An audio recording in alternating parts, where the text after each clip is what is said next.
नवंबर 2023 याद ही होगा, क्योंकि इसी दिन हम लोगों ने बड़ी ही धूमधाम से दिवाली मनाया।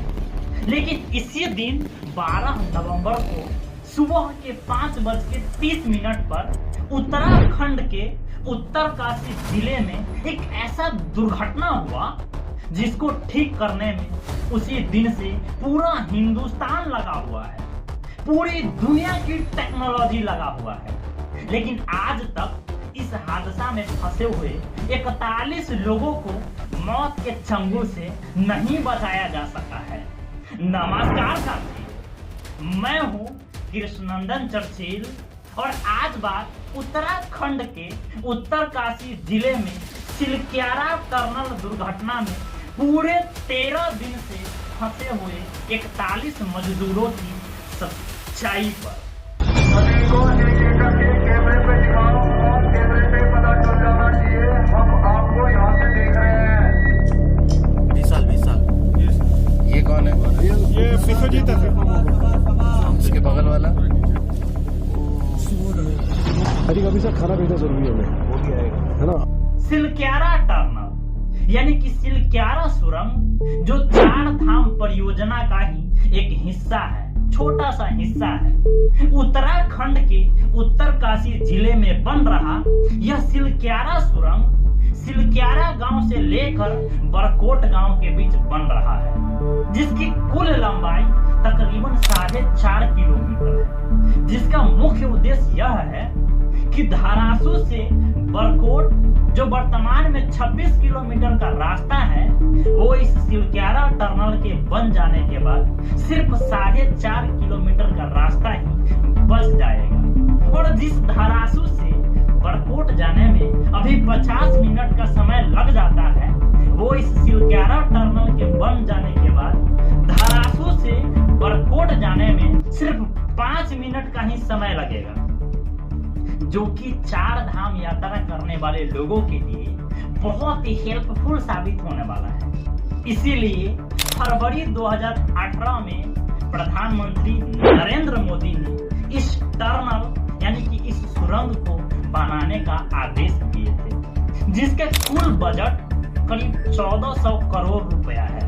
और यह अनुमान लगाया गया कि यह सिलक्यारा टनल 14 मई 2024 तक बनकर तैयार हो जाएगा। लेकिन उससे पहले ही 12 नवंबर को इस टनल में एक बहुत बड़ा दुर्घटना हो गया। दरअसल हुआ यह कि 12 नवंबर को हमेशा की तरह बहुत सारे मजदूर इस सिलक्यारा टनल में काम कर रहे थे। ये सभी मजदूर सुरंग में सिलक्यारा गांव की तरफ से करीब 260 मीटर से 265 मीटर अंदर इस सिलक्यारा टनल में काम कर रहे थे। तभी सुबह के 5:30 पर इस सुरंग में सिलक्यारा पोर्टल से 205 मीटर से 260 मीटर की दूरी पर लैंडस्लाइड हुआ, यानी कि इस सुरंग का ऊपर का हिस्सा टूटकर गिरने लगा। सुरंग का ये हिस्सा इतनी तेजी से टूटकर गिरने लगा कि कुछ ही समय में देखते ही देखते इस सुरंग का 205 मीटर से 260 मीटर के बीच का पूरा एरिया मिट्टी और पत्थरों की ढेर से पूरी तरह बंद हो गया। इतना सा भी जगह नहीं बच पाया कि उसमें काम कर रहे मजदूर बाहर निकल सके, जिसके वजह से इस सिलक्यारा टनल में काम कर रहे 41 मजदूर इस सुरंग में फंसे ही रह गए। ये सभी 41 मजदूर इस सुरंग में इस तरह से फंसे हुए हैं कि ना ही बाहर आ सकते हैं और ना ही अंदर जा सकते हैं। अब मुझे लगता है कि आप लोग मेरी बातों को सही से समझ नहीं पा रहे होंगे, तो चलिए आप लोगों को ग्राफिक्स के जरिए समझाते हैं कि ये 41 मजदूर कहां पर फंसे हुए हैं कि ना ही ये सभी बाहर आ सकते हैं और ना ही अंदर जा सकते हैं। ये रहा सिलक्यारा सुरंग। इसमें आप अच्छी तरह से देख सकते हैं कि सिलक्यारा की तरफ से करीब 70% काम हो चुका था और बरकोट की तरफ से 20% काम हो चुका था। यानी कि टोटल 90% इस टनल का काम हो चुका था।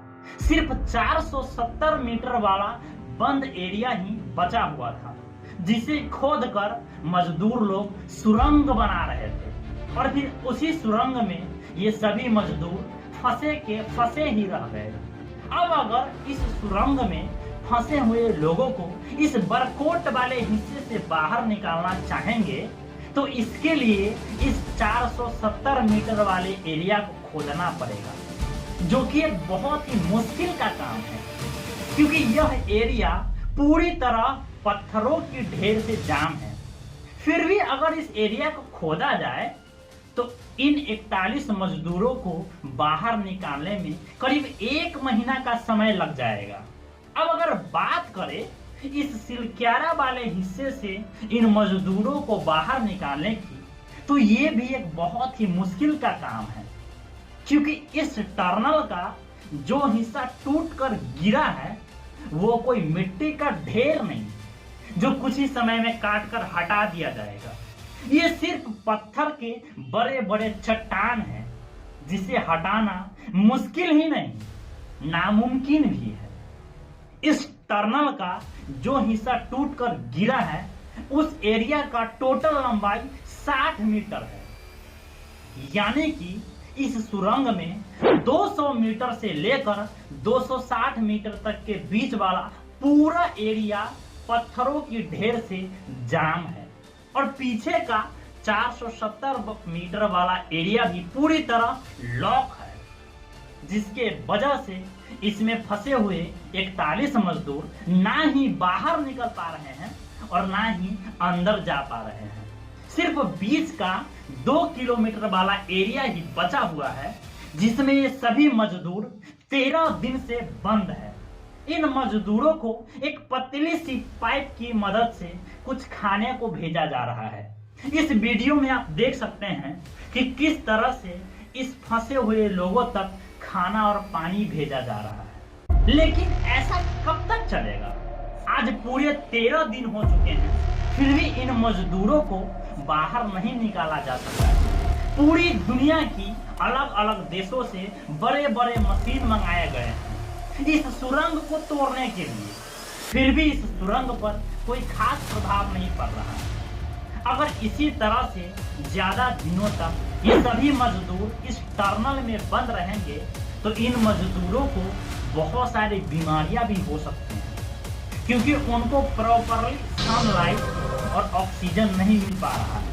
अगर ये सभी बाहर रहते तो सही से धूप का रोशनी भी मिलता, सही से ऑक्सीजन भी मिल पाता, लेकिन जहां ये बंद है वहां ना तो सही से ऑक्सीजन जा पा रहा है और ना ही सूरज का रोशनी पहुंच पा रहा है। यह भी हो सकता है कि भीतर बंद मजदूरों में कोई ऐसा भी मजदूर होगा जो पहले से ही किसी बीमारी से ग्रसित होगा, जैसे शुगर या ब्लड प्रेशर का पेशेंट होगा। तो ऐसी स्थिति में उसकी बीमारी और भी ज्यादा बढ़ सकती है, क्योंकि ऐसे बीमारी से ग्रसित व्यक्ति को रोज दवाई खाने की जरूरत पड़ती है और उन्हें तो वहां दवाई मिल ही नहीं पा रहा होगा। सो ऐसे व्यक्ति मर भी सकते हैं अगर उसे जल्द से जल्द बाहर ना निकाला गया तो। इस सुरंग में फंसे हुए लोगों को बाहर निकालने के लिए NDRF यानी कि नेशनल डिजास्टर रेस्पॉन्स फोर्स और SDRF की टीम लगातार काम कर रही है। NDRF की टीम ने इस सुरंग में फंसे हुए लोगों को बाहर निकालने के लिए टोटल 5 तरीकों पर काम कर रहे हैं। प्लान नंबर 1, दैट मीन्स तरीका नंबर 1, NDRF की टीम सिलक्यारा वाले एरिया की तरफ से टूटे हुए सुरंग वाले हिस्से को हटाने की कोशिश कर रहे हैं, जिसमें अभी तक कोई सफलता नहीं मिल पाया है। प्लान सेकेंड यानी कि तरीका सेकेंड, NDRF की टीम इस टनल को ऊपर से तोड़ने की कोशिश कर रही है। प्लान 3, NDRF की टीम इस टनल को लेफ्ट साइड से तोड़ने की कोशिश कर रही है।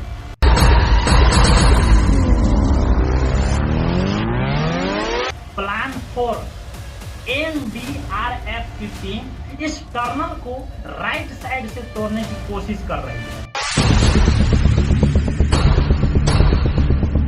प्लान 5 इस टनल को बरकोट की तरफ से तोड़ने की कोशिश किया जा रहा है, लेकिन अभी तक कोई भी सफलता हाथ नहीं लगा है। अब तो इस सिलक्यारा टनल को बनाने वाली कंपनी नवयुवक इंजीनियरिंग लिमिटेड कंपनी पर भी बहुत सारे सवाल उठने लगे हैं।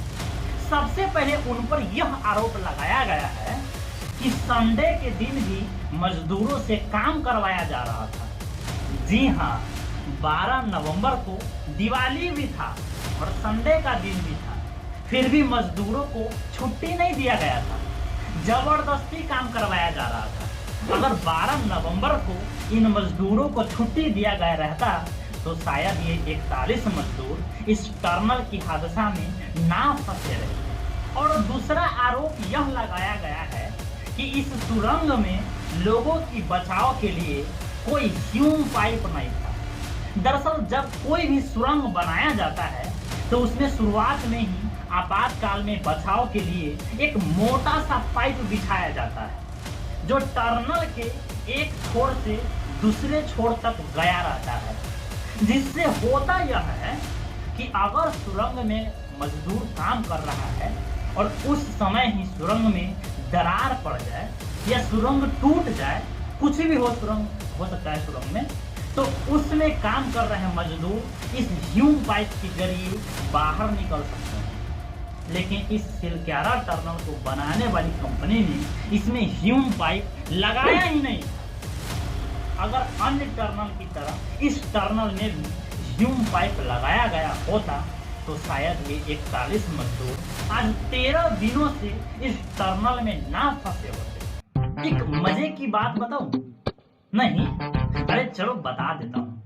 देखो, कोई घटना हो या फिर खुशी का माहौल हो, हमारे नेता लोग इसका क्रेडिट लेना नहीं भूलते। हमारे नितिन गडकरी जी को देख लीजिए, ये सिलक्यारा टनल को देखने गए थे और देखिए ट्विटर पर क्या ट्वीट किए थे कि उत्तराखंड के उत्तरकाशी जिले में निर्माणाधीन सिलक्यारा टनल का एक हिस्सा ढहने से सुरंग के अंदर फंसे 41 मजदूरों को सुरक्षित बाहर निकालने के लिए जारी राहत और बचाव कार्य का आज केंद्रीय मंत्री नहीं चलते तो हैशटैग बोल दे, नितिन गडकरी जी ने मुख्यमंत्री जी पुष्कर सिंह धमिनिया जी के साथ स्थलीय निरीक्षण किया। चलो ठीक है, अच्छी बात है, आप लोगों ने निरीक्षण किया, लेकिन हादसा हुआ 12 नवंबर को और आप लोग उस टनल में हुए हादसा को देखने गए 19 नवंबर को। वाह भाई वाह, क्या गजब का टाइमिंग है। साला इतना लेट से तो हमारे बिहार का पुलिस भी नहीं आता है। अबे यार, इतने दिन कहाँ थे? कन्या निरीक्षण कर रहे थे क्या? खैर, ये मजदूर लोग जो 10-15 दिन इस सुरंग में फंसे रह सकते हैं, किसी को कोई फर्क नहीं पड़ने वाला। इन मजदूरों की जगह पर अगर कोई लीडर मतलब कि नेता रहता तो शायद इतना समय नहीं लगता। हमारे प्रधानमंत्री मोदी जी के भतीजी का पर्स आज हेराया था और उसके अगले दिन ही मिल गया। लेकिन सिलक्यारा टनल में 41 मजदूर पूरे 13 दिन से फंसे हुए हैं और आज तक बाहर नहीं निकल पाया है। ये बीजेपी वाले बड़े चालाक होते हैं। ये तभी किसी घटना स्थल पर जाते हैं जब वह घटना पूरी न्यूज चैनलों पर फेमस होता है, तब जाकर उस घटना का निरीक्षण करते हैं ताकि बेवकूफ जनता कह सके, हाँ भैया, बीजेपी वाले हमेशा गरीबों के साथ रहते हैं, इसी को वोट देंगे, उसके बाद इसी को जिताएंगे। और हमारे प्राइम मिनिस्टर साहब को देख लीजिए, ये भैया दूज पर्व पर ट्वीट कर सकते हैं, लेकिन इतना बड़ा सिलक्यारा टनल दुर्घटना हुआ उस पर एक ट्वीट भी नहीं किए। आप इनके ट्विटर आईडी पे जाइए और एक भी ऐसा ट्वीट को ढूंढ कर लाइए जिसमें हमारे प्राइम मिनिस्टर साहब उत्तरकाशी टनल दुर्घटना के बारे में एक भी लाइन लिखा मिलेगा ही नहीं। यह है हमारे विश्व गुरु भारत के माननीय प्रधानमंत्री नरेंद्र मोदी जी। अरे अगर इन लोगों के भरोसे पर उन 41 मजदूरों को छोड़ा गया रहता ना, तो कब का वे सभी टपक गए होते। लेकिन शुक्र मनाओ एनडीआरएफ टीम वालों की, जो किसी तरह से 6 इंची वाले पाइप को, जो कि एक बहुत ही पतला पाइप होता है, उसको उस एरिया तक पहुंचाया है जहां पर ये सभी 41 मजदूर बंद है। इसी पाइप के जरिए उन लोगों तक सांस लेने के लिए ऑक्सीजन और खाने के लिए खाना पहुंचाया जा रहा है। उम्मीद है कि जल्द ही उन 41 मजदूरों को सही सलामत इस टनल से बाहर निकाल लिया जाएगा। आप लोग भी भगवान से दुआ कीजिए कि हे भगवान, उन 41 मजदूरों को कुछ ना हो, वो सभी सही सलामत बाहर निकल जाए, क्योंकि वो भी किसी माँ के बेटे हैं, किसी लड़की के पति हैं, तो किसी बच्चे के पिता हैं। सो आप लोग गॉड से प्रे कीजिए कि हे भगवान, वे सभी लोग सही सलामत बाहर निकल जाए। तो आज के वीडियो को यहीं पर करते हैं समाप्त। अगर चैनल पर नए हैं तो इसे सब्सक्राइब जरूर कर लीजिएगा, ताकि इसी तरह का वीडियो आपको रेगुलर मिलता रहे। तो मिलते हैं एक नई वीडियो के साथ अगले दिन, पिछले दिन नहीं, अगले दिन। तब तक के लिए बाय, जय हिंद।